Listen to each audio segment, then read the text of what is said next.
Have you ever walked into a house, maybe lived in one or just visited a relative's place and felt deep in your bones that the space itself was just, well, hostile? Oh, yeah. Like it's actively resisting your presence. Not just drafty or poorly lit, but actually heavy. Exactly. Or maybe you've heard one of those family ghost stories that gets passed down at gatherings. The kind that doesn't rely on cheap jump scares. Right, the ones that feel a little too specific, a little too agonizingly detailed to just be mere folklore. Yeah, those are the narratives that stick with you. The ones where the details defy the neat, tidy 3-act structure of a typical urban legend. Because they're messy, they span decades, and the terror is often interwoven with mundane, everyday tragedies. So that brings us to the source material for today's deep dive.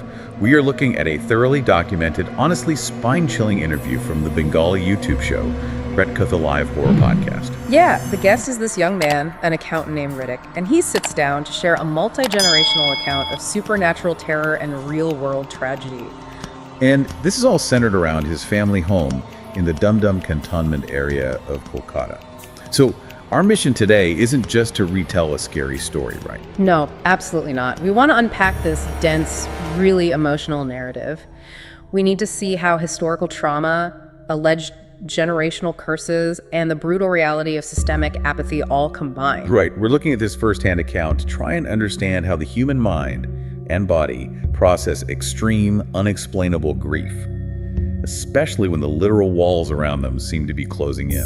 To understand what happens to Riddick's family, we really have to examine the physical ground they built their lives on. The foundation of it all. Exactly. The family home was constructed in 1946, so just a year before India's independence. Right. The funds came from Riddick's grandfather. He was working as a fisherman in what is now Bangladesh, and he sent his hard-earned money back to his relatives to buy this plot of land. To build this 2-story home, which, represents the ultimate dream of stability for a family. It does, except that stability was built over a site with immense, unresolved emotional baggage. Yeah, and the family didn't know this when they poured the foundation. But just 4 years prior, around 1942, the British government had strictly banned the previous use of that specific area. And it hadn't been a standard cemetery. It was a burial ground exclusively for infants, so babies who were stillborn or victims of abortion. Which is incredibly heavy. And years later, when the family finally consults a supernatural specialist, they find out the house sits directly over a pathway. Right, a pathway allegedly used by dark spirits, which are referred to locally as Opu Debota. The psychological weight of that discovery alone changes everything. You're no longer just living in a house. No, you're living on top of discarded life and unresolved mourning. And the manifestation of the terror mirrors the trauma of that location perfectly. How so? While the alleged curse doesn't just cause random poltergeist activity, it specifically targets the women in Riddick's family. Generation after generation. Exactly. The women consistently lose their firstborn children to either early, tragic deaths just after birth or miscarriages. If you are listening to this, just imagine the isolating horror of that. You are carrying a child, knowing your own mother, your aunts, all the women you trust most, have suffered this exact same tragedy. It's terrifying. It feels less like a random haunting and more like a targeted historical debt being collected. Yes, a debt. Yeah. And they don't just share the physical loss either. They share this visceral, identical nightmare. Right. According to Riddick, exactly 2 months before their delivery date, these pregnant women would wake up in the middle of the night. And what do they see?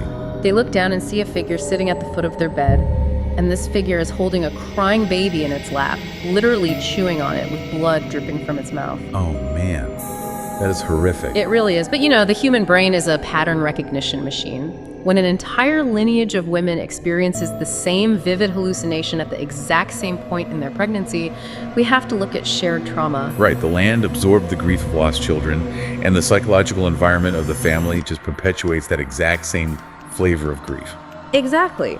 The anxiety of approaching childbirth, compounded by the family history, it creates an environment where the subconscious mind projects the worst possible fear into reality. The stress levels alone would be enough to physically endanger a pregnancy, let alone everything else. Absolutely. That baseline of generational terror makes the family incredibly vulnerable. But the environment becomes really explosive in 1983. This is when human malice actually enters the picture, right? Yes. Specifically directed at Riddick's grandmother. Yes.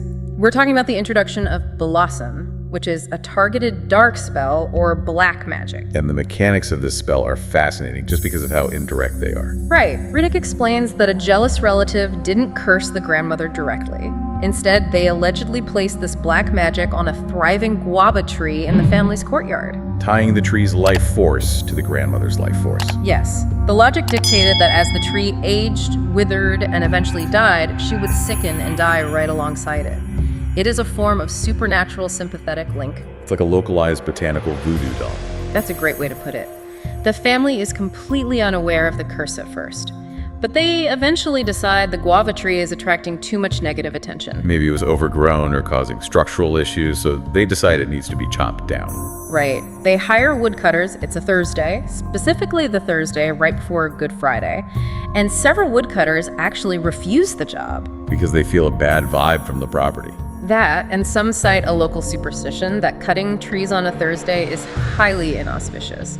But one man, desperate for the wages, agrees to do it. And the synchronization of what happens next is what anchors this family's absolute belief in the supernatural. Oh, completely. Riddick's father, who is just a teenager at the time, is inside the house listening to the radio. His mother, Riddick's grandmother, suddenly complains of feeling deeply unwell. Just intense anxiety out of nowhere. Yes. She heads up to the roof, supposedly to fetch some clothes that are drying. Meanwhile, outside, the hired woodcutter swings his axe and strikes the trunk of the tree for the very first time. And at that exact microsecond, the grandmother sprints across the roof and leaps off the edge. She lands on a boundary wall lined with security spikes, and the fall is fatal. That is just wow. But the detail that really gets under my skin is the sensory element of it all. The radio. Yeah. Riddick's father noted that the exact moment she jumped, the moment the axe hit the tree, the radio antenna in his room completely fuzzed out into heavy static. It's almost a cinematic detail, but in real life, those are the sensory anchors that trauma locks onto. Exactly.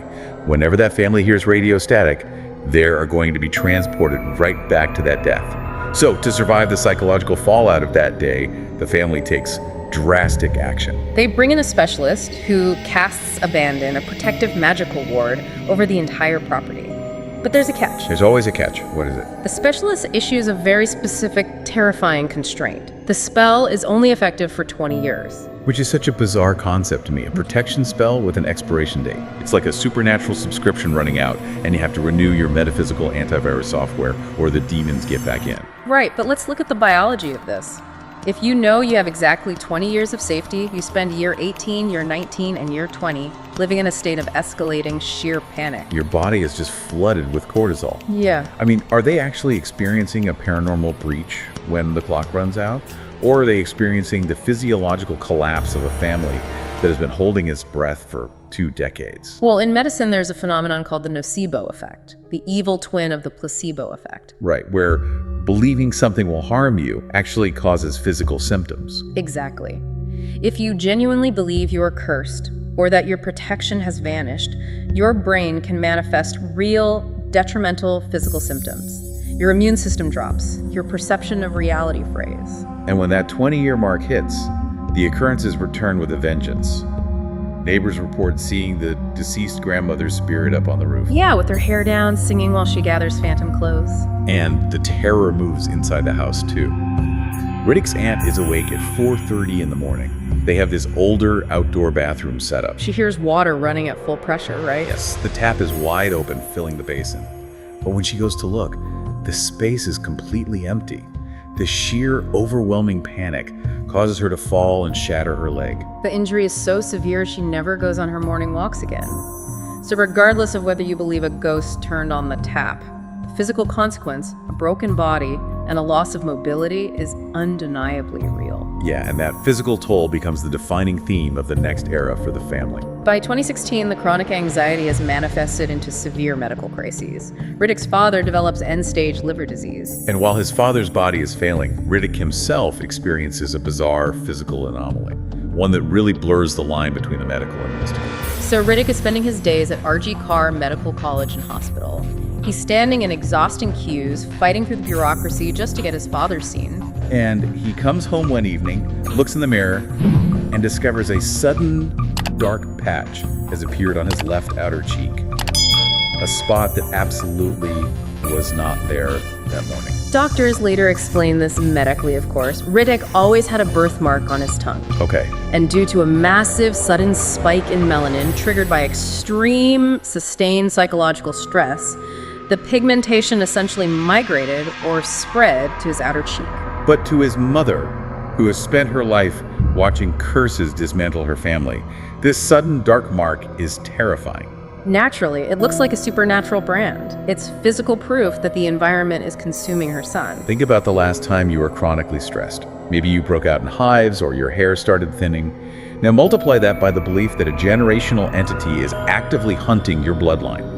It's unbearable, and we see this play out tragically with Riddick's aunt, who had actually moved away to a different town, Rishra. She lived in what the family called the secondhand house, right? Yes, a property where the previous owners also had a dark history of suicide. The aunt becomes incredibly ill, to the point of total physical debilitation. I remember reading she was so weak, she literally lacked the muscle strength to lift a cup of water to her own mouth. Exactly. Yet, on a day when she is left alone for just a single hour, the family returns to find she has hanged herself. And the mechanics of her death completely defy logic. To reach the ceiling rod, this woman who couldn't lift a cup somehow managed to drag a chair across the room. She then lifted a heavy, full 20-liter water drum onto that chair. She climbed on top of that precarious stack and secured a rope. It feels physically impossible. Is the leaking protection spell actively hunting their vulnerabilities? Or can a human body, under the suffocating weight of fear, tap into some horrific reserve of hysterical strength just to end its own suffering? The human body can perform unimaginable feats under the influence of adrenaline and extreme distress. But for Riddick and his family, this isn't a medical anomaly. It is the curse taking another life. And the relentless compounding of these tragedies funnels the family directly into an entirely different, very modern kind of horror. The medical bureaucracy of 2018. Yeah. What strikes me here is how, for Riddick, the mundane reality of this hospital's bureaucracy feels just as malevolent and predatory as any supernatural entity. This part of the deep dive really shifts from a ghost story into a horrifying look at institutional apathy. According to the source, Riddick's father's liver reaches 100% failure. He is admitted to the 5th floor of the hospital, placed in bed X11, and the atmosphere is immediately hostile. On their very first evening in the ward, a patient in the bed directly opposite them suddenly passes away. But the hospital staff doesn't move the body. They just leave it. Yes, the source claims it is left there for the entire night. Riddick describes how the deceased man's eyes were locked open, staring directly across a room at his dying father.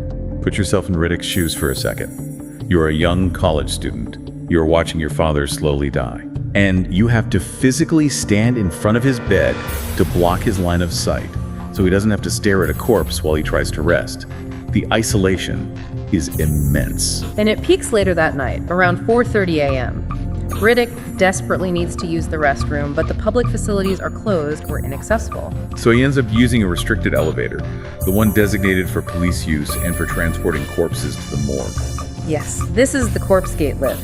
Riddick gets in and presses the button for the 5th floor, but the elevator inexplicably halts between the 2nd and 3rd floors. And an automated voice loops, repeating, "Please close the door," even though the inner doors are firmly shut. The concept of a liminal space is crucial here. An elevator at 4:30 a.m. is already a transitional, unsettling environment. Combine that with extreme sleep deprivation, the smell of sterile medical chemicals, and the crushing anxiety of impending grief. Exactly.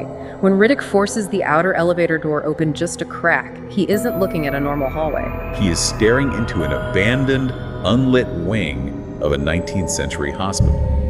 It's completely silent, illuminated only by the buzzing flicker of dying fluorescent tubes. And the pathway is entirely barricaded by rusted, abandoned medical trolleys. He frantically hits the buttons until the lift finally engages and takes him up to the 5th floor. He steps out with the profound, icy certainty that he was not alone in that elevator car. It's a moment where his psychological exhaustion makes him hyper-receptive to the environment's hostility. He leaves the hospital briefly. His family only has 7,000 rupees left to their name, and he needs to figure out how to afford a single 4,000 rupee medicine his dad urgently needs. But while he is home, at 2:30 in the morning, the hospital calls. And they are incredibly casual about it. They tell him his father simply, quote, fell out of bed and sustained a minor injury. But the reality Riddick discovers upon rushing back is gruesome. According to his account, his father hadn't merely rolled off a mattress. The physics of the fall were deeply unnatural. The father fell so violently on his right side that a facial bone fractured, pierced upward, and ruptured his own eye, triggering a massive brain hemorrhage. Riddick says he found his father tied to the hospital bed like a half-cut chicken, groaning in a pool of his own blood. With absolutely zero medical staff attending to him. It's heartbreaking. His dad slips into a coma and passes away a few days later. And this is where the institutional cruelty, as Riddick describes it, completely strips away whatever resilience the family had left. Based on Riddick's retelling, the aftermath of the death becomes a surreal nightmare of extortion. Because the father fell and died from the resulting injury, the hospital files a police case against the family. Alleging negligence because no family member was standing guard at the exact moment of the fall? Yes. When Riddick goes to the local Talathana police station to clear his family's name, he claims the officers demand a bribe to drop the case. An uncle manages to negotiate the cash payment down to 2,500 rupees, but the police allegedly demand an additional bribe. A shopping bag filled with soap and towels for their station volunteers. Imagine the pure, staggering audacity of that. But it doesn't stop. Down at the morgue, a worker, a dom whose job is to handle the bodies, allegedly demands 8,000 rupees to stitch up the father's chest and skull after the mandatory autopsy. Riddick is completely broke at this point. He begs the man, offering the last 5,000 rupees he can pull together. And the worker's response, according to Riddick, is chilling. The worker grabs the grieving student's hand, pulls him into the bloody, foul-smelling autopsy room, locks the heavy door behind them. He points to the father's open, dissected remains and says, "You stitch it yourself, I'll give you the 5,000 rupees. I cannot fathom the psychological damage of that specific moment. You are standing over your father's mutilated remains, and the people operating the system are weaponizing your grief to extort your last dime. Eventually, Riddick pays the 5,000 rupees, but the trauma of that night shatters his worldview. The institutions that are supposed to heal and protect have acted like scavengers. And that institutional trauma leaves the family entirely undefended against the lingering aftermath of the curse. The father's death doesn't appease the haunting, it actually amplifies it. The very night they bring the body home, Riddick is lying in bed, trying to process the week's horrors. For 20 agonizing minutes, he hears loud, heavy, phantom breathing right outside his bedroom door. For 2 full years after the father's death, Riddick and his mother refuse to sleep in the dark. They leave the lights blazing. They constantly feel the father's physical presence in the room with them. Right. They hear the distinct rhythmic sound of him dragging his feet across the floorboards. In the middle of the night, they feel invisible hands violently tugging at their mosquito net. The haunting even follows Riddick out of the house. Months later, he is walking home at night along a broken, poorly lit road near his old school. And he spots a figure walking toward him, right? Yes. The man is dressed in a shawl and a lunge, and moves at the exact, distinct gait of Riddick's late father. The figure approaches, makes direct eye contact with glowing, unnatural red eyes, walks right past Riddick, and then vanishes into thin air. The environment around the family literally begins to die, too. Riddick describes how an ancient, deeply rooted neem tree in their yard suddenly and inexplicably rots from the inside out. And whenever they try to plant fresh tulsi holy basil, which is supposed to be incredibly resilient, the plants refuse to grow upward. They bend over unnaturally toward the dirt, wilting and dying despite constant watering and care. The family eventually consults a Vastu expert, so a specialist in traditional Indian architecture and spatial energy. The expert surveys the decaying plants, the history of the house, and confirms their absolute worst fear. The property is fundamentally cursed, and the bloodline is marked for continued unnatural death. The atmosphere becomes so toxic that during Kali Puja, which is a major festival intended to invoke protective, powerful energies, the entire family completely abandons the house. They flee because a dangerous ritual has to be performed inside. They are trying to appease a spirit that has allegedly possessed Riddick's cousin since 2011. This possession was so severe that the cousin once sat completely paralyzed and silent for 45 consecutive days. Making only a horrific mechanical rattling sound deep in her chest. The host of the YouTube show, Gaurav, makes a poignant observation during the interview.